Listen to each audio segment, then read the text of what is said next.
हो गया है, मुकदमा केस फाइल हो गया है। 27 सितंबर उसकी तारीख है, उस दिन बहस होगी, आपको सूचना मिलेगी अखबारों के माध्यम से, टीवी चैनल के माध्यम। कोर्ट क्या कह रहा है? कोर्ट ने नोटिस दे दिया सरकार को। कोर्ट का नोटिस सरकार को गया है कि आप जल्दी से बताइए किस किस के खाते हैं, किस किस का पैसा। सरकार इस समय घबराई हुई है। घबराई क्यों हुई है? जिनके खाते हैं, जिनका पैसा है, उनके समर्थन पे सरकार टिकी हुई है और चल रही है, तो उनकी घबराहट इस बात से है। अब कोर्ट का डंडा अब सरकार पे पड़ेगा, और कोर्ट जब सख्ती करेगा तो सरकार को भी ये काम करना पड़ेगा। सरकार ने अभी एक पत्र भेजा है स्विट्जरलैंड में, वहां से बात आई है, और स्विट्जरलैंड सरकार पता है क्या कह रही है? भारत सरकार ने पत्र इतना कमजोर लिखा है कि हम कुछ नहीं कर सकते, दूसरा पत्र भेजो, ताकतवर पत्र भेजो, ताकि हम वो बता सकें कि किसका कितना पैसा है। लीचेस्टन नाम के एक देश में पैसा है, वहां से पत्र आ गया है कि हम भारत सरकार को सब माहिती देने को तैयार हैं, आप हमसे पूछो किसका कितना पैसा। और अमेरिका नाम का देश हमको कह रहा है कि आप इसकी लड़ाई लड़ो, मैं आपका साथ देने को तैयार। क्योंकि जो बराक ओबामा इस समय अमेरिका का राष्ट्रपति है, उसने ये काम किया है अपने देश में। आपको मालूम है, बराक ओबामा ने राष्ट्रपति बनने के बाद जितना पैसा स्विस बैंक में था अमेरिका के भ्रष्ट लोगों का, वो सब राष्ट्रीय संपत्ति घोषित किया था। 19,740 खाते पकड़े गए अमेरिका के स्विस बैंकों। वो सारा पैसा $470 अरब निकला, वो पूरा अमेरिका को वापस आया। तो अमेरिका ने अगर किया तो भारत भी कर सकता है। और बराक ओबामा कह रहा है कि मैं भारत की मदद करना चाहता हूं। एक बार किसी ने पूछा बराक ओबामा से, तुम भारत की मदद क्यों करना चाहते हो? तो कहता है कि भारत मेरे नेता का देश है। तो किसी के समझ में नहीं आया मेरे नेता का मतलब क्या होता है। तो उसने कहा जिसको मैं नेता मानता हूं उसका देश है भारत। तो किसको मानते हो? तो उसने कहा महात्मा गांधी। बराक ओबामा की मेज पर महात्मा गांधी की फोटो है और उसके घर में हनुमान जी की मूर्ति स्थापित है। जब उसने चुनाव लड़ा था तो हनुमान जी की प्रतिमा भारत से मंगाई थी, उसको मंदिर बना के स्थापित किया उसने अपने घर में। बराक ओबामा आधा क्रिश्चियन है, आधा मुसलमान है, लेकिन बजरंगबली का भक्त है। महात्मा गांधी का चाहक है। तो कहता है कि बजरंगबली और महात्मा गांधी का देश है भारत, इसलिए मैं मदद करना चाहता हूं। वो तैयार है। वो भारत सरकार को कई बार कह चुका है कि अगर स्विट्जरलैंड की सरकार कुछ गड़बड़ करे तो मुझे बताओ, क्योंकि उसने अभी स्विट्जरलैंड की सरकार का स्क्रू टाइट करके पैसा निकलवाया। तो बराक ओबामा मदद करना चाहता है तो हम मदद ले सकते हैं, और वो ना भी करे तो हम अकेले भी कर सकते हैं। हम स्विट्जरलैंड के खिलाफ अंतर्राष्ट्रीय अदालत में मुकदमा करके भी ये पैसा ला सकते हैं। हम स्विट्जरलैंड से दादागिरी करके भी ये पैसा ला सकते हैं। स्विट्जरलैंड है कितना बड़ा देश, छोटा सा। आर्मी उसके पास नहीं, एयरफोर्स उसके पास नहीं, नेवल फोर्स उसके पास नहीं, पुलिस उसके पास नहीं। थोड़ा अगर हम टाइट कर दें 1 मिनट में दे देंगे वो सारा पैसा।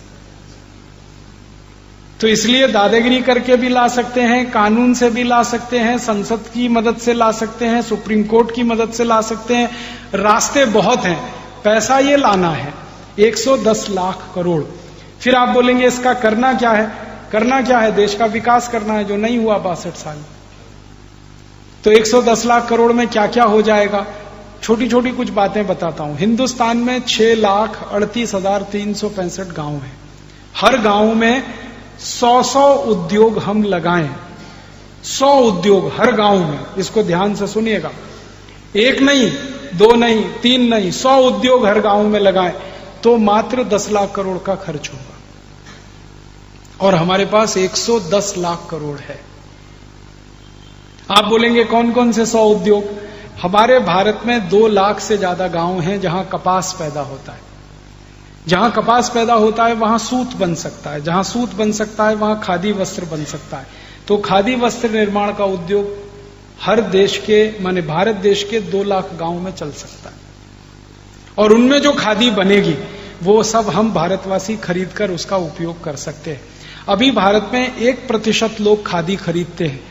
अगर 100% लोग खादी खरीदें तो 2 लाख गांव में बनने वाली सारी खादी बिक जाएगी और 15 करोड़ भारतवासियों को उससे रोजगार मिल जाएगा। आप बोलेंगे हम खादी क्यों खरीदें? खादी इसलिए खरीदिए कि उसका उत्पादन करने वाला शेतकरी जो कपास उत्पन्न करता है, खादी इसलिए खरीदिए कि कपास उत्पन्न होने से सूत बनता है, सूत बनने से कपड़ा बनता है, वो कपड़ा आप खरीदेंगे तो पैसा किसी शेतकरी के घर में जाता है। आप ये मानते हैं कि विदर्भ के शेतकरी आत्महत्या ना करें, तो उसका एक ही रास्ता है कि आप खादी खरीदें, क्योंकि विदर्भ में सबसे ज्यादा कपास पैदा होती है और कपास पैदा करने वाला ही शेतकरी सबसे ज्यादा आत्महत्या करता है, क्योंकि कपास का भाव नहीं मिलता। भाव क्यों नहीं मिलता? क्योंकि कपास के बने हुए खादी की बिक्री नहीं है। और बिक्री क्यों नहीं है? क्योंकि आप टेरिलीन, टेरिकॉट, शिफॉन, जॉर्जेट पहनते। ये टेरिलीन, टेरिकॉट, शिफॉन और जॉर्जेट आप खरीदेंगे, सारा पैसा धीरूभाई अंबानी के खाते में जाता है। करोड़पति को 10 करोड़पति आप बना रहे हैं, 10 करोड़पति को अबजपति बना रहे हैं। क्या आप सेवा कर रहे हैं देश की? कोई भी सिंथेटिक कपड़ा आप खरीद रहे हैं, पैसा अंबानी बंधुओं को ही मिलेगा। और अंबानी बंधुओं की 1 मिनट की इनकम 20,000 रुपए है। आप उस 20,000 को और 30,000 बना रहे हैं। क्या सेवा कर रहे हैं देश? जो भूखा मर रहा है शेतकरी, उसकी सेवा करिए, उसके घर में पैसा दीजिए। और उसकी सेवा करने का एक ही रास्ता आपके पास है कि आप खादी खरीदिए। और खादी इसलिए खरीदिए कि खादी महात्मा गांधी ने पहनी, खादी लोकमान्य बाल गंगाधर तिलक ने पहनी, खादी इस देश में भगत सिंह ने पहनी, खादी इस देश में चंद्रशेखर आजाद ने पहनी, खादी इस देश के क्रांतिकारियों का कपड़ा है, खादी इस देश के क्रांतिवीरों का कपड़ा है। मैंने एक दिन सोचा कि एक एक 2-2 कपड़े भी खादी के खरीदने लगे हम। हमारी तौलिया, हमारा रूमाल, हमारा एक कुर्ता, एक पजामा, ऐसे ही थोड़े थोड़े कपड़े खरीदने लगे तो करोड़ों मीटर खादी बिक सकती है इस देश में। और 2 लाख गांव में उद्योगों की स्थापना हो सकती है। दूसरा एक उद्योग इस देश में हर गांव में हो सकता है। वो क्या है? भारत में लगभग 1,75,000 गांव हैं जहां गन्ना पैदा होता है, ऊस पैदा होता है, और उस ऊस से हम गुड़ बना सकते हैं और वो गुड़ हम सभी इस्तेमाल कर सकते हैं। तो आप बोलेंगे साखर का क्या करें? साखर का एक्सपोर्ट करो, गुड़ का इस्तेमाल खुद करो। साखर खाने में अच्छी नहीं है, गुड़ सबसे अच्छा है। साखर और गुड़ का अंतर बता देता हूं 1 ही मिनट में। आप खाना खाइए, मान लीजिए आप 400 ग्राम खाना खाते हैं एक बार में, इससे ज्यादा कोई खा नहीं पाता। 400 ग्राम खाना खाया और 10 ग्राम गुड़ खा लिया आपने भोजन के बाद, तो 400 ग्राम खाने को वो 10 ग्राम गुड़ पूरा हजम करा देगा, पचा देगा। इतनी ताकत 10 ग्राम गुड़ में है। और अब इसका उल्टा बता देता हूं। आपने 400 ग्राम खाना खाया और उसके पीछे से 1 चम्मच साखर आपने खाई, तो 1 चम्मच साखर को पचाने में वो 400 ग्राम भोजन की पूरी ऊर्जा खर्च हो जाएगी, फिर भी वो पचेगी नहीं आपको। इतना अंतर है साखर और गुड़ में। इसलिए खाना है तो गुड़ खाइए, साखर बंद करिए। तो आप बोलेंगे फिर ये साखर कारखानों का क्या होगा? ये चलाएंगे हम, विदेशों में बेचेंगे साखर को, जिनको खानी है खाएं, मरना है मरे, हमसे क्या, ले लो। डायबिटीज में मरो, हार्ट अटैक में मरो, कोलेस्ट्रॉल बढ़ा के मरो, हमको क्या, लेना है ले लो। फिर उनको जागृति आ जाएगी, विदेशों में भी जागृति आएगी, तो फिर वो साखर नहीं गुड़ मांगेंगे। तो अच्छा है, सब कारखाने बंद करके गुड़ बनाएंगे हम, तो सारी दुनिया को खिलाएंगे, हम खुद खाएंगे। आपको मालूम है साखर बनाने के लिए करोड़ों रुपए का प्रोजेक्ट लगता है, बैंक से लोन लेना पड़ता है, करोड़ों रुपए इन्वेस्ट करना पड़ता है। गुड़ बनाने के लिए छोटे से प्रोजेक्ट में हो जाता है, बैंक से लोन नहीं लेना पड़ता, करोड़ों रुपए खर्च नहीं होते, बहुत आसानी से हो जाता है। और कोल्हापुर, सतारा, सांगली के सब शेतकरी गुड़ बनाने की टेक्नोलॉजी जानते हैं, उनको सिखाने की जरूरत नहीं है, वो हजारों साल से बनाकर इस्तेमाल करते रहे। और गुड़ से भी अच्छी एक चीज है जो सारी दुनिया को हम खिलाएं तो बात ही कुछ और है, वो है काकवी। आपको सुनकर हैरानी होगी, वो गुड़ से भी अच्छी है। गुड़ तो अच्छा है ही, लेकिन वैज्ञानिकों ने जो रिसर्च करके दिया वो बताया काकवी गुड़ से भी 100 गुना अच्छी है। और काकवी बनाना तो सिर्फ शेतकरी जानता है, इसका माने टेक्नोलॉजी उसके हाथ। हम अगर उसको प्रमोशन करें, गांव गांव में जहां भी ऊस उत्पन्न हो रहा है वहां काकवी बने, बोतल में बंद करके अच्छी पैकिंग करके सारी दुनिया में बिके, लोग खरीदने को तैयार है, क्योंकि उनको वो क्वालिटी की कोई चीज मिलती नहीं, हम दे सकते हैं। तो दूसरा उद्योग ये चल सकता है। तीसरा एक बड़ा उद्योग हर गांव में हो सकता है तेल का। हमको मूंगफली का तेल चाहिए, शेंगा का तेल चाहिए, तिल का तेल चाहिए, सरसों का तेल चाहिए, और ये सब शेंगा तिल गांव में उत्पन्न होता है। 2 लाख गांव हैं जहां शेंगा होता है, जहां तिल होता है, जहां सरसों होती है। हर जगह तेल निकल सकता है गांव में। बिजली नहीं है तो भी तेल निकल सकता है। तेल निकालने का वो पहले एक छोटा सा कोलू चलता था बैल की मदद से, वो अभी फिर चल सकता है, और उसका निकाला हुआ तेल दुनिया में सर्वश्रेष्ठ है। आप जानते हैं क्यों? क्योंकि वो तेल अगर हम खाएं तो हार्ट अटैक कभी आ नहीं सकता, क्योंकि उस तेल से HDL बढ़ता है, और अभी जो डब्बा बंद तेल हम खाते हैं उससे LDL और VLDL बढ़ता है, जो हार्ट अटैक का सबसे बड़ा कारण।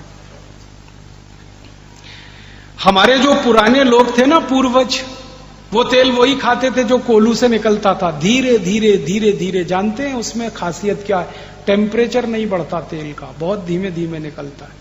तो तेल की सारी पौष्टिकता, जो उसका प्रोटीन तत्व है, वो जिंदा रहता है उसमें, और उसी कारण किसी को हार्ट अटैक नहीं आता था। हमारे पुरखे बहुत तेल खाते थे, तूप भी बहुत खाते थे, तो भी हार्ट अटैक नहीं आता। अभी हम डब्बा बंद तेल खाते हैं। ये डब्बा बंद तेल मशीनों से निकलता है। मशीन से जब तेल निकलता है तो टेम्परेचर इतना बढ़ता है कि तेल की सारी पौष्टिकता जल जाती है। फिर उसमें दूसरे तेल मिलाते हैं। सरकार ने उनको लाइसेंस दिया हुआ है भेड़सेड़ करने का, मिलावट करने का। आपको मालूम है, शुद्ध तेल में बाहर से आयातित बहुत सारे दूसरे तेल मिला देते हैं, और वो तेल आपको हजम नहीं होते, फिर आपके जीवन में दुख का कारण बनते हैं। तो हम शुद्ध तेल गांव गांव निकलवाएंगे बैलों से, फिर तेल का कोलू चलवाएंगे। बैलों को काम मिलेगा, शेतकरी को काम मिलेगा, तेल का डब्बा गांव से भर के शहर में आके बिकेगा, और इस तेल को खाने के लिए लोग तैयार हैं, देने वाले नहीं है। 56,000 कोटि रुपए का बाजार है तेल का हिंदुस्तान में। हम कम से कम 10 कोटि शेतकरी को रोजगार दे सकते हैं तेल के उद्योग। ये हम करेंगे। फिर और एक काम हो सकता है, भारत में गेहूं उत्पन्न होता है, लगभग 2.5 लाख गांव हैं जहां गेहूं होता है। जहां गेहूं होता है वहां गेहूं का आटा बन सकता है। अभी गेहूं का आटा शहर में बनता है मशीन से, उसमें भी वही समस्या है, मशीन बहुत तेज घूमती है, टेम्परेचर ज्यादा हो जाता है, आटे की पौष्टिकता खत्म हो जाती है। हम तो वो हाथ वाली मशीन चलवाएंगे आटे की। हजारों साल इस देश के लोगों ने हाथ से चक्की चला के आटा पीसा है, और जिन माताओं ने ये काम किया है उनको कभी भी पुत्र या पुत्री का जन्म देने के लिए हॉस्पिटल नहीं जाना पड़ा, सिजेरियन नहीं कराना पड़ा। आप जानते हैं क्यों? जब वो चक्की चलाते हैं तो उसमें सबसे बड़ी एक्सरसाइज होती है, वो गर्भाशय की होती है, पेट की होती है, और मां का गर्भाशय सबसे ज्यादा लचीला बनता है जब आप वो चक्की चलाते हैं, और अगर गर्भाशय फ्लेक्सिबल है तो बच्चे का जन्म सबसे आसानी से हो सकता है। तो मां के लिए बच्चे का जन्म आसान है, वो तो एक बात है। फिर हाथ से पिसा हुआ आटा खाएंगे, जिंदगी में कोई त्रास नहीं हो सकता पेट का, क्योंकि धीरे धीरे पीस कर बना है। और हमारी तो तैयारी ये है कि जो पुरुष हैं और जिनके पेट बाहर निकले हैं उनसे भी चक्की चलवाए,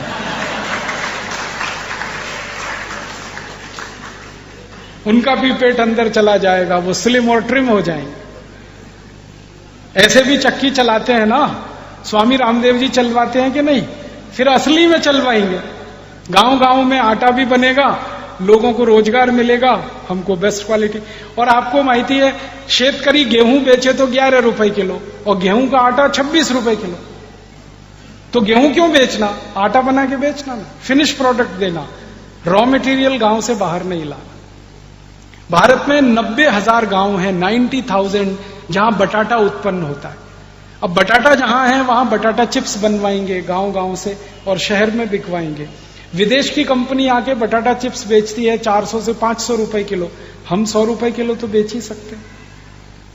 रफल्स है, हॉस्टेस है, टॉप रेमन है, ये सब 400-500 रुपए किलो के हैं। हम हमारे गांव का बटाटा चिप्स 50 रुपए 100 रुपए किलो बेचे, करोड़ों लोगों को काम मिल सकता है।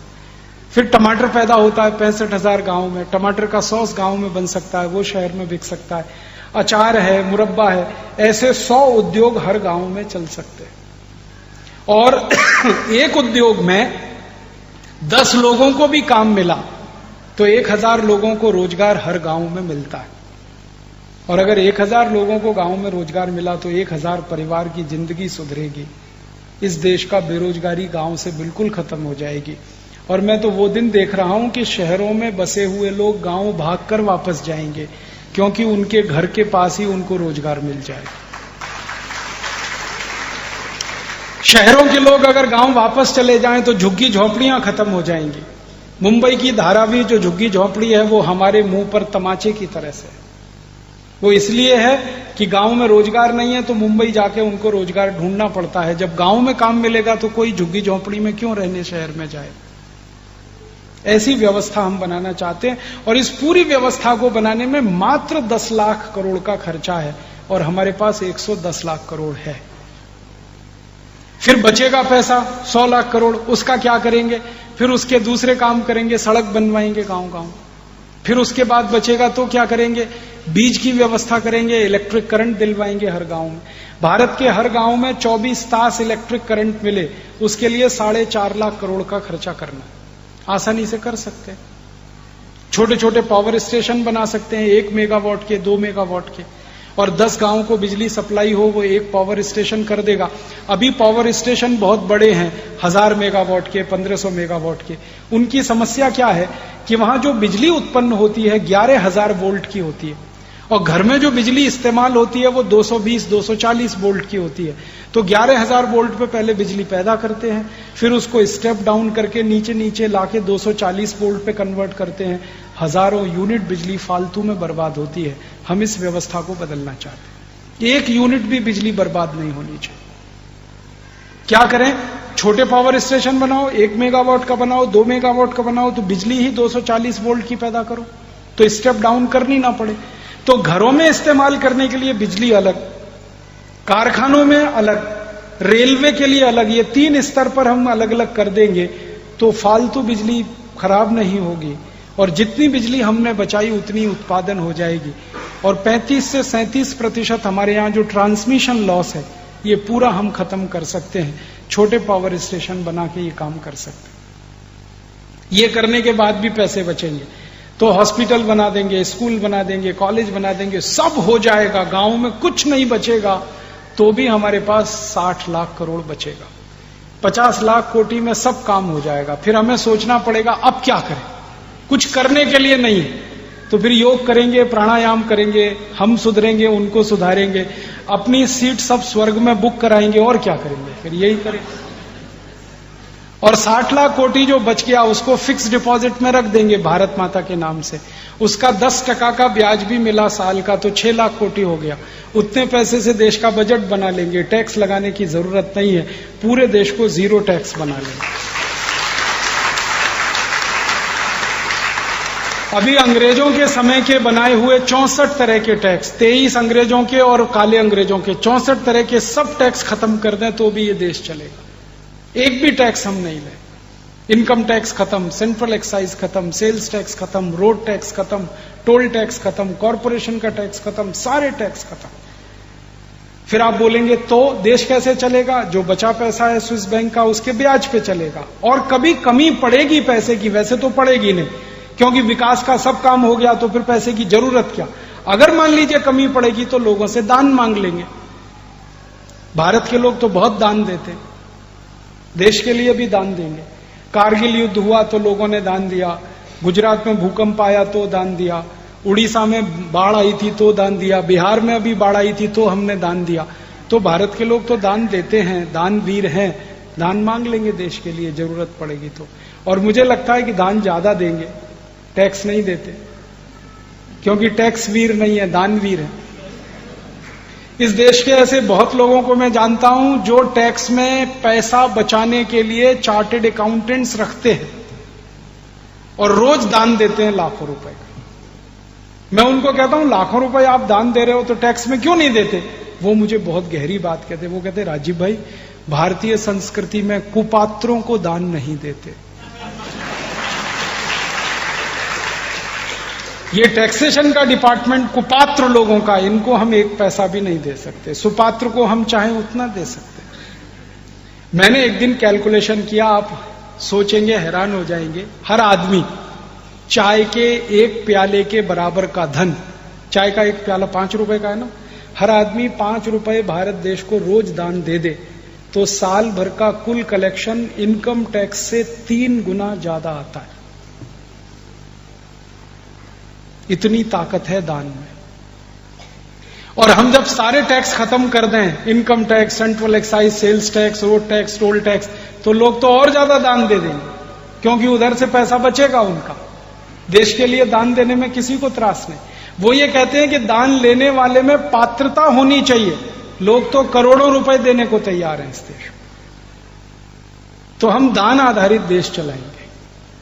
और अगर कभी टैक्स लगाना भी पड़ा, मान लीजिए, वैसे तो जरूरत पड़ेगी नहीं, फिर भी हमने हिसाब जोड़ रखा है कि अगर टैक्स की कहीं कोई थोड़ी भी जरूरत पड़ी, तो भारत में जो ट्रांजैक्शन होता है रोज का, बैंक में होता है चेक और ड्राफ्ट से 1,25,000 कोटि रुपए रोज का, कैश में ट्रांजैक्शन होता है 5 लाख कोटि रुपए का, दोनों जोड़ दें तो 6,25,000 कोटि का डेली ट्रांजैक्शन है। एक साल का ट्रांजैक्शन निकालें तो 365 का गुणा कर दें। इस पूरे ट्रांजैक्शन पर अगर 2% टैक्स ले लें तो आज के टैक्स से कुल मिलाकर 3 गुना ज्यादा इकट्ठा होता है। सिर्फ 2% ले लें, और 1% ले लें तो आज के कुल टैक्स से 1.5 गुना ज्यादा इकट्ठा होता है। माने पैसे की कोई कमी नहीं पड़ेगी इस देश में। और लोग मुझे कहते हैं कि आप 64 तरह के टैक्स हटा दो, हम बहुत आसानी से आप जो कहोगे वो दान में दे देंगे। इस देश में बहुत सारे उद्योगपतियों को मैंने बात की है, वो ये कहते हैं कि आप ये कर दो काम, हम आपको गारंटी देते हैं कि 1,000 गांव को हम उतनी सुविधाएं दे देंगे जितनी शहर में है। और एक भारत का बड़ा उद्योग, टाटा, बिरला, डालमिया वगैरह वगैरह, 1,000 गांव को अगर गोद लेकर विकास कर दे तो भारत के हर गांव की तकदीर बदल जाएगी, कहानी दूसरी हो जाएगी। वो ये कहते हैं हमें क्या फर्क पड़ता है, जो हम सरकार को दे रहे थे टैक्स में वो गांव को लगा देंगे, हमें तो पैसे लगाने ही है। तो विकास की सारी योजनाएं इस तरह से हम बना सकते हैं। इस देश को जीरो टैक्स बना सकते हैं। और जीरो टैक्स होते ही 2 फायदे होंगे। पहला फायदा यह होगा कि महंगाई एकदम नीचे आएगी। 70% चीजों के दाम एक झटके में खत्म हो जाएंगे। जो चीज आपको 100 रुपए की मिल रही है वो 30 रुपए की। अगर हम सारे टैक्स खत्म कर दें इस देश में से, तो मैं आपको छोटी बातें बताता हूं। 1 लीटर पेट्रोल मिलेगा 12 रुपए का, 1 लीटर डीजल मिलेगा 7.5 रुपए का, एक रसोई गैस का सिलेंडर मिलेगा 40 रुपए का, एक पेन आपको मिल जाएगा 2 रुपए का, दाल मिल जाएगी 12-15 रुपए किलो, चावल मिल जाएगा 17-18 रुपए किलो, साखर मिल जाएगी 12-13 रुपए किलो। आप न्यूयॉर्क जाएं और न्यूयॉर्क से वापस आए, 7,000 रुपए में सब काम हो जाएगा, जो अभी 90,000 में होता है। आपका बेटा अगर इंजीनियरिंग पढ़ेगा IIT में तो 5 साल का खर्चा 25,000 आएगा, जो अभी 5 लाख आता है। MBBS करेगा तो 5 साल का उसका खर्चा 35-40 हजार आएगा। सब टैक्स कम होंगे, हर चीज सस्ती हो जाएगी। और जब चीजें सस्ती होंगी तो गरीब से गरीब आदमी को जिंदगी बिताने का रास्ता खुलेगा। और एक सबसे बड़ा काम यह होगा कि आपको अभी बहुत पगार मिलती है तो भी घर खर्च नहीं चलता, क्योंकि महंगाई आपकी मार करती है। फिर पगार थोड़ी सी भी मिलेगी तो घर खर्च बहुत अच्छे से चलेगा। मेरे पिताजी मुझे बताते हैं कि वो सरकारी नौकरी में पहली बार आए तो उनको 250 रुपए की पगार मिली थी। उसमें उन्होंने घर का सारा खर्च चलाया था और 3 तोला सोना खरीदा था पहली पगार से। 250 रुपए मिली थी, घर का खर्च चलाने के बाद 3 तोला 30 ग्राम सोना खरीदा था। और वो कहते हैं हर महीने में मैं 30 ग्राम सोना खरीदता था, इतनी 250 रुपए की वैल्यू थी। अब 3 तोला सोना खरीदना हो तो 30,000 तो ऐसे ही चाहिए, अब तो 45,000 चाहिए। 45,000 तो सोने के लिए चाहिए, 15-20 हजार घर चलाने के लिए, माने 50,000 का खर्चा मिले तो 3 तोले सोना खरीदे और घर खर्च चले। इतनी महंगाई बढ़ी है, इतना इन्फ्लेशन बढ़ा है, ये खत्म कर सकते हैं हम। कम पैसे में जिंदगी गुजर सकती है, कम पगार में जीवन चल सकता है। और कम पगार में जीवन चलने लगे तो 6th पे कमीशन की जरूरत नहीं, 5th पे कमीशन की जरूरत नहीं, 4th पे कमीशन की जरूरत नहीं। ये सब खत्म कर सकते हैं। व्यक्ति को असमानता से निकालकर हम समानता में ला सकते हैं। ये व्यवस्थाएं हो सकती है। और एक सबसे बड़ी बात मैं कहना चाहता हूं, अगर टैक्स खत्म हो जाए, इनकम टैक्स, तो काला धन रह नहीं सकता, ब्लैक मनी होगा नहीं। ब्लैक मनी होगा नहीं तो कोई बेईमान हो नहीं सकता, सब ईमानदार हो जाए। और जिनके पास काला धन नहीं है वो रिश्वत किसी को दे नहीं सकते। जब मनी ब्लैक होता है तभी रिश्वत दी जाती है और ली जाती है। जब काला धन रहेगा नहीं तो कोई रिश्वत देगा नहीं, कोई लेगा नहीं। तो ईमानदारी ऐसे ही पूरे देश में आ जाएगी। और एक बड़ा काम होगा, काला धन होगा नहीं तो सब धन सफेद होगा।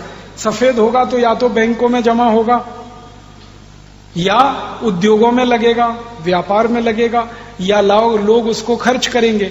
अभी भारत में 36 लाख कोटि रुपए का काला धन है। इनकम टैक्स खत्म करते ही ये सारा सफेद हो जाएगा। और जब धन सफेद हो जाएगा तो कोई भी उस धन का एक पैसा स्विस बैंक में ले जाके जमा करेगा नहीं, क्योंकि वो व्हाइट मनी है, वो ब्लैक नहीं। तो स्विस बैंकों में पैसा जाना बंद हो जाएगा। जो पैसा जमा होगा वो भारत की बैंकों में ही जमा होगा, और जो यहां जमा होगा पैसा वो यहां की समृद्धि बढ़ाने के काम में आएगा। माने बहुत जल्दी हम इस देश को सोने की चिड़िया फिर बना लेंगे, मुश्किल कुछ नहीं। एक काम हम और करना चाहते हैं कि जो बड़े नोट हैं हमारे देश में, 1000 के, 500 के, 100 के, ये बंद करना है, छोटे नोट चलाना। क्यों? अभी पाकिस्तान एक देश है जो नकली नोट छाप छाप के हमारे यहां डालता रहता है, आपको मालूम है। और हमारी करेंसी में 15% नोट अभी नकली आ चुके हैं। स्टेट बैंक ऑफ इंडिया के एटीएम से नकली नोट निकल रहे हैं, ये हालत हो गई है। कहां से आ रहे हैं? सब पाकिस्तान छाप के डाल रहा है। पाकिस्तान से जो एजेंट आते हैं नकली नोट लेकर, उनको अभी थोड़े दिन पहले सीबीआई वालों ने पूछा और कहा कि तुम 1000 के नोट लाते हो, 500 के लाते हो, 100 के लाते हो, 50 का नोट क्यों नहीं लाते? तो कहते हैं पाकिस्तान छापता नहीं वो 50 का नोट। क्यों नहीं छापता? तो एक एजेंट ने कहा कि 50 रुपए का नोट पाकिस्तान में छपे और भारत में लाकर उसको हम चलाएं तो 55 रुपए खर्च होते हैं उसमें, इसलिए हम 50 का नोट नहीं छापते, 1000 का, 500 का, 100 का। अब पाकिस्तान की इस योजना को विफल करना हो तो आप 1000, 500, 100 के नोट बंद कर दो, 50 के ही नोट रखो। और 1000, 500, 100 के नोट जिनके भी पास हैं, एक दिन रिजर्व बैंक ऐलान करे कि आप उसको एक्सचेंज कर लो, बैंक आपको 50 के नोट दे देगा। 2 फायदे होंगे, पाकिस्तान की योजना ध्वस्त। दूसरा फायदा होगा कि फिर कोई माई का लाल रिश्वत कैसे देगा वो हम देखेंगे। अभी 10 करोड़ की रिश्वत देनी है तो एक ब्रीफ केस में 1000 के नोट भर के दे आता है कोई। फिर 10 कोटी की रिश्वत देनी है तो ट्रक भर के ले जाना पड़ेगा। देने वाला भी परेशान, लेने वाला भी परेशान। कोई आदमी ट्रक भरा हुआ कहां रखेगा घर में, और जो देने जा रहा है वो कितनी जगह चेक होगा और पकड़ा जाएगा। तो घूसखोरी, रिश्वतखोरी सब अपने आप खत्म हो जाएगी। और जो गंभीर बात मैं कहना चाहता हूं वो ये, अपने भारत में 84 कोटि लोग ऐसे हैं जो एक दिन में 20 रुपए ही खर्च कर पाते हैं, तो उनको तो 1000 के नोट की जरूरत नहीं, उनको तो 20 रुपए चाहिए, 10 रुपए चाहिए। तो उसके लिए तो हमें ये करना ही पड़ेगा। बड़ी करेंसी के नोट हम खत्म करना चाहते हैं। और 1-2 काम हम करना चाहते हैं इस देश में।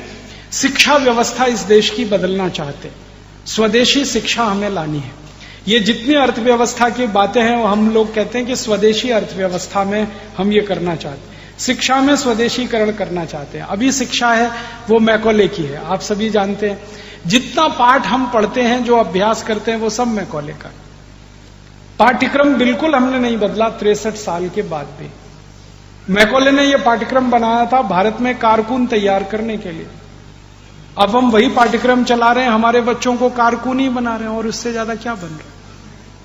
और इस मैकॉले के पाठ्यक्रम में सबसे बड़ी बुराई है कि अंग्रेजी का है पूरा, और अंग्रेजी हमारी मातृभाषा नहीं, वो विदेशी भाषा है, हमको आती नहीं है और आनी भी नहीं चाहिए। क्यों आनी चाहिए? हमको मराठी आनी चाहिए, संस्कृत आनी चाहिए, हिंदी आनी चाहिए, कन्नड़ आनी चाहिए, तमिल आनी चाहिए, तेलुगु आनी चाहिए।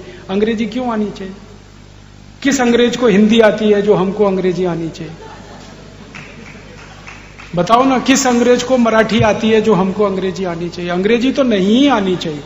और इस देश में सबसे ज्यादा विद्यार्थी नापास होते हैं वो अंग्रेजी में, कारण की मातृभाषा नहीं है उनकी, इसलिए नापास होते हैं। बंद करो इस अंग्रेजी को, कोई नापास नहीं होगा, कोई फेल नहीं होगा।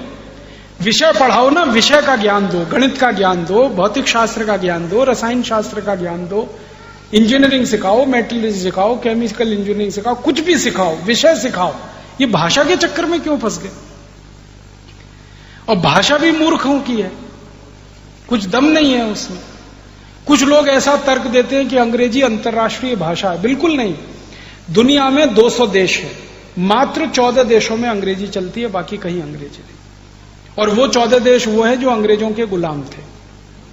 ऑस्ट्रेलिया, न्यूजीलैंड, कनाडा, अमेरिका, फिर ब्रिटेन, फिर स्कॉटलैंड, फिर आयरलैंड, फिर भारत, फिर पाकिस्तान, फिर बांग्लादेश। इन्हीं देशों में अंग्रेजी है क्योंकि ये गुलाम थे अंग्रेजों के, बाकी कहीं नहीं है। फ्रांस में फ्रेंच है, जर्मनी में जर्मन है, रूस में रशियन है, जापान में जापानीज है, चीन में चाइनीज है, डेनमार्क में डेनिश है, नीदरलैंड में डच है। सब देशों की अपनी भाषाएं। कोई देश अंग्रेजी में काम नहीं करता, बात भी नहीं करता। और इन सब देशों के लोगों से जब मैं बात करता हूं, कहता हूं तुम अंग्रेजी क्यों नहीं सीखते? उन्होंने कहा क्यों सीखना, मूर्खों की भाषा है। और अंग्रेजी की मूर्खाई हमें समझ में आती है, फिर भी हम उसको चिपक के पकड़ के रखे। दुनिया में किसी भी भाषा में इतनी मूर्खता नहीं है जितनी अंग्रेजी में। PUT put, BUT boot, BUT but, PUT पट, सीयूटी कट है, बीयूटी बट है, तो पीयूटी पट होना चाहिए कि नहीं? और अगर पीयूटी पुट है तो बीयूटी बुट, सीयूटी कुट होना चाहिए। कुछ और छोरी नहीं है, इतनी मूर्खता की भाषा। अंग्रेजी की मूर्खाई क्या है? एक जगह CH होता है का और एक जगह CH होता है चा। अंग्रेजी का एक शब्द है केमिस्ट्री, CHEMISTRY, केमिस्ट्री, ठीक है? तो चोपड़ा, CHOPARA, चोपड़ा, तो यहां कोपड़ा होना चाहिए।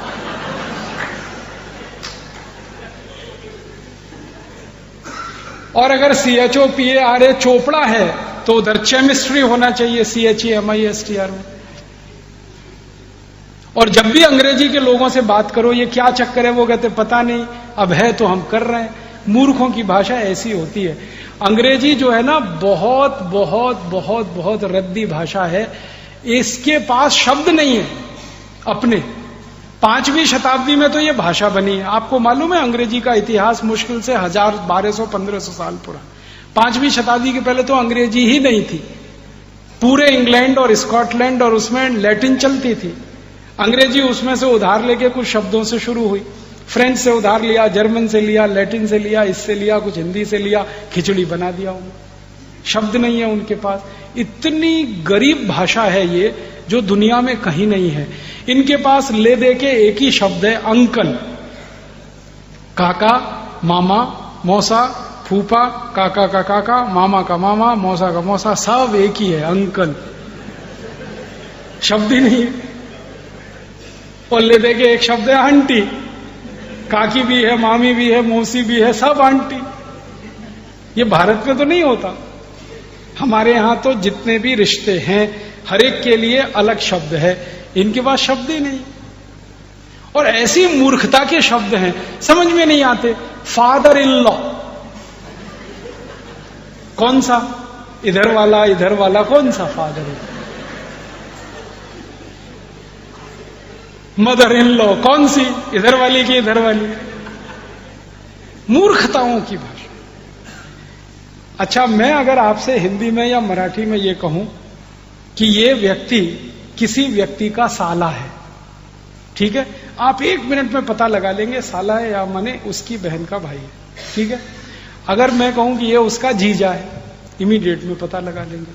अंग्रेजी में साला और जीजा दोनों के लिए एक ही शब्द है, ब्रदर इन लॉ। अब पता ही नहीं है कि वो साला है कि जीजा है मूर्खों की भाषा की नहीं। अब ये मूर्खों की भाषा में हम फंसे हुए हैं और अपने को बहुत स्मार्ट समझते हैं। और ये मूर्खता पता है कहां तक जाती है? हम हिंदुस्तानी लोग अंग्रेजी के चक्कर में फंस के हमारा कचरा हो गया। न हम अंग्रेज हो पाए, न भारतीय रह पाए। आधे अंग्रेज आधे भारतीय। वो कैसे है? किसी के घर में जाओ तो पिताजी का नाम रामदयाल, माताजी का नाम गायत्री देवी, बेटे का नाम टिंकू। अब मैं पूछता हूं ये रामदयाल और गायत्री देवी का टिंकू कहां से आया? और जिन्होंने नाम रखा है ना टिंकू, उनको पूछता हूं आपको इसका अर्थ मालूम है? टिंकू अंग्रेजी की वेबस्टर डिक्शनरी में टिंकू का अर्थ है आवारा लड़का। जो बाप की ना सुने, मां की ना सुने, वो टिंकू है। और यहां अच्छे खासे अपने बेटे को आप टिंकू बोल बोल के टिंकू बना रहे। क्या मूर्खता के नाम रखे, कैसे कैसे नाम रखते हैं। डब्लू, बबलू, पिंकू, टिंकू, बबली, डबली, ट्विंकल, डिंपल। क्या मूर्खता। कुछ नामों की कमी है अपने संस्कृत में, मराठी में, हिंदी में। क्यों आप ये फालतू अंग्रेजी नाम। और ऐसी मूर्खाई है इस देश में अंग्रेजी के नाम पे। कभी कभी कुछ घरों में मैं चला जाता हूं भोजन आदि करने के लिए, क्योंकि मैं भोजन होटल में नहीं करता, ठहरता भी होटल में नहीं, किसी के घर में ठहरता हूं, खाता भी घर में ही हूं, तो अक्सर घरों में जाता रहता हूं, तो वहां अंग्रेजी की मूर्खाई दिखाई देती है। अभी थोड़े दिन पहले मैं किसी के घर में गया दिल्ली, तो उनके एक छोटे से बेटे को माता पिता ने मेरे सामने लाके खड़ा कर दिया, ये हमारा बेटा है। मैंने कहा ठीक है, बहुत अच्छा, ये बहुत होशियार है। मैंने कहा अच्छा, ये बहुत अच्छी कविताएं सुनाता। मैंने कहा अच्छा, सुनवाओ जरा। तो उन्होंने कहा बेटे पोएम सुनाओ अंकल को। मैंने कहा मैं अंकल तो नहीं हूं। कहने लगे फिर क्या है। मैंने कहा काका बना लो, मामा बना लो, कुछ बना लो, अंकल तो नहीं हूं। जो सुविधा है बना लो, मामा बना लो, काका बना लो, कुछ कर लो। तो फिर बच्चे ने कविता सुनाना शुरू किया। Rain rain go away, come again another day, little baby wants to play. मैंने बच्चे को पूछा तुमको अर्थ मालूम है इस कविता का। नहीं मालूम। क्यों सीखा। मम्मा ने सिखाया। मम्मा को पूछा आपको अर्थ मालूम है। नहीं मालूम।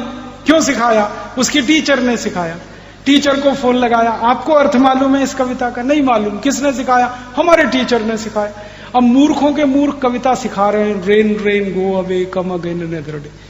फिर मैंने उस बच्चे को समझाया इस कविता का अर्थ है बारिश बारिश तुम चली जाओ, यहां मत आओ क्योंकि मुझे खेलना। अब भारत के बच्चे ये कविताएं गाएं, बारिश बारिश तुम चली जाओ यहां मत आओ, और करोड़ों बच्चे ये कविताएं गाएं, भगवान ने सुन ली तो।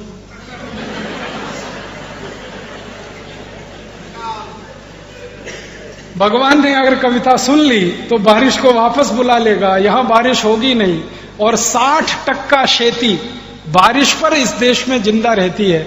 वहां अगर बारिश नहीं होगी, आप भूखे मरेंगे, मैं भूखा मरूंगा, शेतकरी भूखा मरेगा, तो भारत में इस कविता की गरज क्या, जरूरत क्या। ऐसे मूर्ख लोग अंग्रेजी में कविता से। फिर उसकी आई ने, बच्चे की आई ने कहा फिर कौन सी कविता सिखाऊं।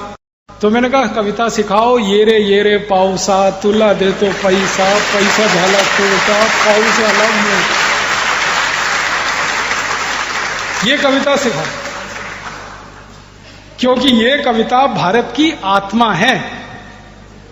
आत्मा क्यों है।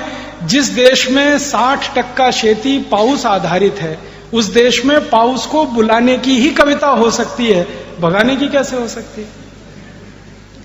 तो हमारे बच्चों को तो यही सिखाना चाहिए, बारिश बारिश तुम जल्दी आओ, बार बार आओ, मैं तुमको पैसा देना चाहता हूं इसलिए आओ। ये भारत की कविता है। अंग्रेजों की कविता रेन रेन गो अवे। कविता भी जो होती है ना, वो अपनी जरूरत, अपनी संस्कृति, अपनी सभ्यता, अपनी परंपरा से निकलती है। अंग्रेजों की संस्कृति, अंग्रेजों की सभ्यता, उनकी परंपरा हमसे बिल्कुल अलग है। इंग्लैंड में बारिश कभी भी आती है, यूरोप में बारिश कभी भी आती है। वहां के बच्चे शाम को बाहर खेल नहीं सकते, कभी भी मौसम खराब हो जाता है, इसलिए वो कविता गाते हैं रेन रेन गो अवे। हमारे यहां तो बारिश साल में सिर्फ 3 महीने आती है और उसका दिन फिक्स है, इस दिन से लेकर इस दिन तक। तो हम कैसे गा सकते हैं रेन रेन गो अवे। और बारिश का समय जब निश्चित है और बारिश पर पूरे देश की अर्थव्यवस्था निश्चित है, तभी इस देश में बारिश आधारित बहुत सारे साहित्य लिखे गए हैं, बहुत सारी किताबें लिखी गई हैं। हमारे देश में महाकवि कालिदास ने जो मेघों का वर्णन किया है, और उसमें से जो उस उत्साह उत्पन्न होता है सुनकर, बोलकर, वो हमारी संस्कृति का हिस्सा है, क्योंकि जरूरत है हमारी। महाकवि कालिदास इंग्लैंड में नहीं हो सकते, जो मेघों का इतना सुंदर वर्णन कर सकते हैं, वो जरूरत है हमारी। तो हम तो हमारी जरूरत सभ्यता, संस्कृति, परंपरा में से लेंगे, अंग्रेजों की सभ्यता, संस्कृति, परंपरा से हमारी जरूरत पूरी नहीं। तो इस अंग्रेजियत को छोड़िए, आप भाषा को छोड़िए। अंग्रेजों को आपने छोड़ दिया, इस भाषा को क्यों पकड़ के रखा है। अपनी जिंदगी से निकालिए इसको, और फालतू अंग्रेजी का रौब मत झाड़िए किसी पर। मुझे बहुत सारे लोग ऐसे मूर्ख मिलते हैं, वो अंग्रेजी में बात करते हैं, मराठी आती है फिर भी अंग्रेजी में बोलते हैं, हो Rajiv Dikshit, she is my missus. मैं पूछता हूं really she is your missus? तब वो थोड़े परेशान होते, वो पूछते आप क्या बोल रहे हैं? मैं पूछ रहा हूं सच में वो तुम्हारी मिसेस है? तुमको मालूम है मिसेस का अर्थ क्या होता है? मिसेस शब्द का अर्थ क्या है?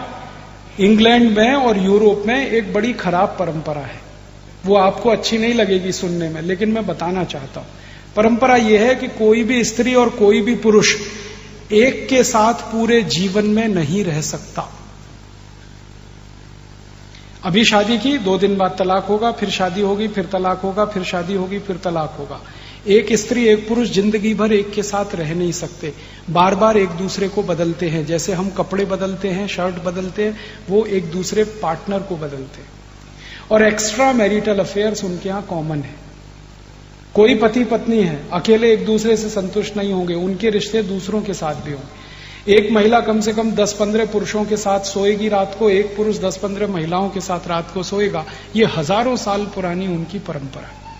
अब इसमें होता क्या है, पत्नी तो एक ही है और पति तो एक ही है, तो पत्नी और पति तो एक एक है, लेकिन बाकी जिनके साथ आप बिस्तर में सो रहे हैं वो सब मिस्टर एंड मिसेस होते हैं।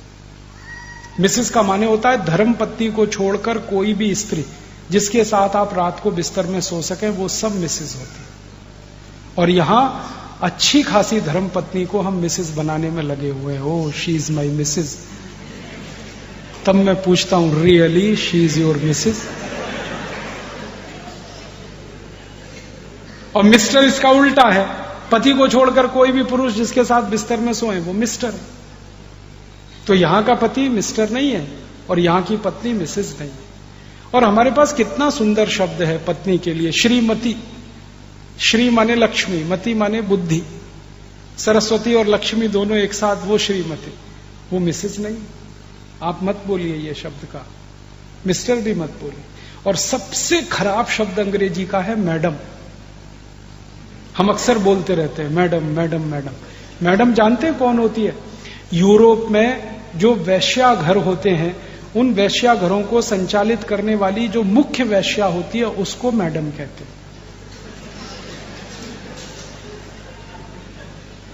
और यहां हम अपनी बहन को मैडम कह देते हैं, अपनी पत्नी को मैडम कह देते हैं, किसी को भी मैडम कह देते हैं। और यहां की स्त्रियां मैडम कहलवाती हैं, मैडम बोल। इतना दिमाग खराब है। मेरी आपको हाथ जोड़कर विनती है कि जिन अंग्रेजी शब्दों के अर्थ आप नहीं जानते, कृपया करके उनको मत इस्तेमाल करिए, नहीं तो बहुत मुश्किल आती है। क्यों फालतू में? हमारे पास या तो मराठी शब्द ना हो तो हम अंग्रेजी में बोल रहे हैं, या हिंदी में शब्द ना हो, या संस्कृत में ना हो।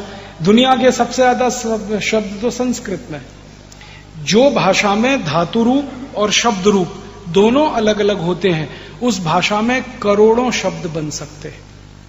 और अंग्रेजी में धातु रूप और शब्द रूप अलग अलग नहीं है, इसलिए शब्दों की संख्या सबसे कम अंग्रेजी में ही है। अंग्रेजी से अच्छी तो फ्रेंच है। फ्रेंच में धातु रूप अलग है, शब्द रूप अलग है। जैसे संस्कृत में है वैसे ही फ्रेंच में।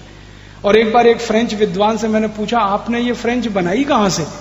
शब्द रूप अलग, धातु रूप अलग। उन्होंने कहा संस्कृत की नकल करके। तो फ्रेंच संस्कृत से निकली, जर्मन संस्कृत में से निकली, तो हम संस्कृति क्यों ना सीखें फिर, जो सारी भाषाओं की मां है। और उसको सीखें तो अपना साहित्य भी पढ़ पाएंगे। अपने ज्ञान का सारा भंडार संस्कृत में ही है। अगर उसको पढ़ना हो, ऋग्वेद पढ़ना हो, यथर्ववेद पढ़ना हो, सामवेद पढ़ना हो, यजुर्वेद पढ़ना हो, उपनिषद पढ़ने हो, सांख्य उपनिषद पढ़ना हो, छांदोग्य, कुछ भी पढ़ना है तो संस्कृत में ही संभव है। तो अपना ज्ञान जिस भाषा में प्रचंड है उस भाषा को सीखें, मातृभाषा को सीखें, राष्ट्रभाषा को सीखें। ये विदेशी भाषा का चक्कर खत्म करें। हम इस देश में एक कानून बनाना चाहते हैं बहुत जल्दी, और ये कानून होगा। वो कानून ये होगा कि किसी भी नौकरी के लिए अंग्रेजी भाषा की कंपल्शन माने उसका होना, ये खत्म कर देंगे। अंग्रेजी भाषा नहीं है तभी सरकारी नौकरी मिले। आपको महाराष्ट्र में अगर सरकारी नौकरी चाहिए तो मराठी आनी ही चाहिए। आपको अगर कर्नाटक में सरकारी नौकरी चाहिए तो कन्नड़ आनी ही चाहिए। तमिलनाडु में सरकारी नौकरी चाहिए तो तमिल आनी चाहिए। आंध्र में सरकारी नौकरी चाहिए तो तेलुगु आनी चाहिए, उत्तर भारत में सरकारी नौकरी चाहिए हिंदी आनी चाहिए। ये कानून हम बनाएंगे और इस कानून के थोड़े थोड़े उपकानून ऐसे बनेंगे कि भारत के सुप्रीम कोर्ट में, उच्चतम न्यायालय में कोई भी व्यक्ति मुकदमा करने जाए, वादी या प्रतिवादी, वो मातृभाषा में सुना जाना चाहिए और उसमें बहस होनी चाहिए। अभी सुप्रीम कोर्ट के सारे मुकदमे अंग्रेजी में होते हैं, ना वादी जानता है ना प्रतिवादी जानता, वकील जानता है, जज जानता है, घोटाला उसी में होता है। जिसको न्याय चाहिए उसको अंग्रेजी आती नहीं और अंग्रेजी में मुकदमा चल रहा है, वो तो बेचारा चुपचाप देखता रहता है। जब फैसला आता है वकील अपने तरह से समझाता है, जज अपने तरह से समझाता है। और इस देश में ये कानून होगा कि जो जज महाराष्ट्र में है या कर्नाटक में है या तमिलनाडु में या आंध्र में, उनको स्थानीय भाषा में ही फैसला देना है। और अगर नहीं आती उनको स्थानीय भाषा तो वो जज नहीं हो सकते। इस देश में कुछ भी हो सकता है। जब स्थानीय भाषा में न्याय मिले, स्थानीय भाषा में शिक्षा मिले, हमारे सारे बच्चे इंजीनियरिंग पढ़ेंगे मराठी में, मेडिकल पढ़ेंगे मराठी में, चार्टर्ड अकाउंटेंसी पढ़ेंगे मराठी में, एमबीए पढ़ेंगे मराठी में। आप बोलेंगे कैसे संभव है? 10-11 करोड़ की आबादी है महाराष्ट्र की। आपको मालूम है दुनिया का सबसे छोटा देश है डेनमार्क, जिसकी 30 लाख की आबादी है, मात्र 30 लाख। उन्होंने सारे इंजीनियरिंग कॉलेज डेनिश में रखे हुए हैं। डेनमार्क की भाषा है डेनिश। 30 लाख की आबादी में सब इंजीनियरिंग कॉलेज डेनिश में चलते हैं, मेडिकल कॉलेज डेनिश में चलते हैं। इतना छोटा देश अगर अपनी भाषा में इंजीनियरिंग सिखा सकता है, तो 11 करोड़ का महाराष्ट्र अपनी भाषा में इंजीनियरिंग क्यों नहीं सिखा सकता? आसानी से हो सकता है। भाषांतर करना है, पाठ्यक्रम बदलना है। और मराठी में अंग्रेजी से ज्यादा शब्द हैं, इसलिए भाषांतर करना बहुत आसान है। और मराठी से ज्यादा हिंदी में शब्द हैं और उससे ज्यादा संस्कृत में शब्द हैं। माने हमारी भाषाओं के पास शब्दों की कोई कमी नहीं है, हम बहुत आसानी से भाषांतर कर सकते। और सबसे बड़ी मुश्किल पता है क्या होती है? किसी भी विद्यार्थी को जब आप अंग्रेजी में बात पढ़ाते हैं, उसको याद करने में 6 गुना ज्यादा समय बर्बाद होता है उसका। आप उसको मराठी में सिखाइए कुछ भी, वो 2 minute, 3 minute, 5 minute, 10 minute, 50 minute, 1 घंटे में याद कर लेगा। फिर वही अंग्रेजी में सिखाइए, 6 महीना लगेगा और याद नहीं कर पाएगा, रटेगा पोपट की तरह से, तोते की तरह से। और रटा हुआ क्लासरूम में जाके वॉमिटिंग करेगा, उगल देगा और बस नंबर आने के बाद दूसरे दिन भूल जाएगा कि मैंने लिखा क्या है, उसको याद ही नहीं रहे। क्या फायदा है ऐसा पढ़ाने? मैंने एक दिन ईमानदारी से पूरा कैलकुलेशन किया, हिसाब निकाला कि जिस इंजीनियरिंग को 5 साल में हम पढ़ाते हैं अंग्रेजी में, उसी को मराठी में 2 साल में पूरा पढ़ा सकते हैं। पूरा इंजीनियरिंग 2 साल। जिस मेडिकल साइंस को 6.5 साल में हम पढ़ाते हैं, मराठी में उसको 3 साल में पढ़ा सकते हैं। एमबीए की पूरी पढ़ाई अंग्रेजी में जो हम पढ़ाते हैं 2 साल में, मराठी में 4 महीने में होता है पूरा कोर्स। माने हम विद्यार्थियों का कितना बोझा कम कर सकते हैं अगर मातृभाषा में वो पढ़े। और सबसे बड़ी बात है जिंदगी की, वो हमेशा याद रखिए आप, कि व्यक्ति जो सोचता है, चिंतन कर सकता है, विचार कर सकता है, वो मातृभाषा में ही संभव होता है। विदेशी भाषा में आप चिंतन नहीं कर सकते, विचार नहीं कर सकते। भाषांतर कर सकते हैं, चिंतन नहीं होता, विचार नहीं होता, वो मातृभाषा में ही होता। क्योंकि मां की भाषा है ना, इसलिए वो सबसे नजदीक होती है। और मातृभाषा में किसी चीज को जितने अच्छे तरीके से आप कह सकते हैं, किसी भी विदेशी भाषा में नहीं कह सकते। तो जो सहज है, सरल है, आसान है, हमारे व्यक्तित्व से जुड़ी है, हमारी आई के साथ, हमारे परिवार से जुड़ी है, वो भाषा को प्रमुख भाषा बनाना, ये हम चाहते हैं इस देश की शिक्षा व्यवस्था में। हम चाहते हैं कानून व्यवस्था में भी मातृभाषा चले, प्रशासन में भी मातृभाषा हो, संसद में हर एक नेता को बात करनी हो, हिंदी में बोले, मराठी में बोले, नहीं तो संस्कृत में बोले, तमिल, तेलुगु, कन्नड़ में बोले, उसका भाषांतर किया जा सकता। अंग्रेजी में बोले, ये देश के करोड़ों लोगों का अपमान। पुडारी आता है, हमसे वोट मांगता है मराठी में, और फिर संसद में जाके अंग्रेजी बकना शुरू कर देते। लोगों से मराठी में वोट लिया और संसद में जाके अंग्रेजी में बात किया। इसका माने तुमने जिनका वोट लिया उनका अपमान किया। ऐसे पुडारी को हम चुन के क्यों भेजेंगे संसद, जो हमारी भाषा का सम्मान नहीं करता? और भाषा के सम्मान के साथ सारा सम्मान जुड़ा हुआ। ये अंग्रेजी है ना, तो इस अंग्रेजी की भाषा अकेली हमारे ऊपर हावी नहीं है, अंग्रेजियत पूरी हावी है। इस अंग्रेजी भाषा के चक्कर में पता है हमने हमारी भूषा भी छोड़ दी। अंग्रेजी भाषा इस्तेमाल करते हैं, अंग्रेजी भूषा भी इस्तेमाल करते हैं। टाई लगाते हैं, कोट पहनते हैं, 3 पीस सूट पहनते हैं, भयंकर गर्मी में 50 डिग्री तापमान है। इसका कानून बदला जाए, व्यवस्था बदली जाए, नियम बदले जाए, नीतियां बदली जाए और इस देश का आम आदमी पुलिस के अत्याचार से ना मरे, पुलिस के असहयोग से ना मरे, आम आदमी इस देश के पुलिस की बर्बरता से ना मरे। आम आदमी को मरना है तो अपने समय को, अपने जीवन को पूरा करता हुआ मरे, तब तो हम कह सकते हैं कि भारत आजाद हुआ है, भारत स्वतंत्र हुआ है। नहीं तो ये कहने का हमें कोई अधिकार नहीं। मैं फिर वही बात कहता हूं कि लाला जी की मृत्यु जिस कानून के कारण हुई, भगत सिंह को जो कानून के कारण फांसी हुई, वो कानून अगर 2009 में भी चल रहा है तो हमारे लिए शर्म की बात है, अफसोस की बात है। स्वतंत्रता आई नहीं है, आजादी मिली नहीं। बस इतना ही हुआ है, सत्ता का हस्तांतरण हुआ है। अंग्रेजों की सरकार की सत्ता और काले अंग्रेजों की सरकार की सत्ता, बस इतना ही परिवर्तन हुआ है। गोरे अंग्रेज अपनी सत्ता काले अंग्रेजों को सौंप कर चले गए हैं और काले अंग्रेज इस देश के लोगों के साथ वैसा ही व्यवहार कर रहे हैं जो अंग्रेज किया करते थे। और एक उदाहरण देता हूं आपको। अंग्रेजों का एक अधिकारी था, उसका नाम था डलहौजी। थोड़ा इतिहास अगर आप पढ़ेंगे तो डलहौजी के बारे में आप सब जान जाएंगे।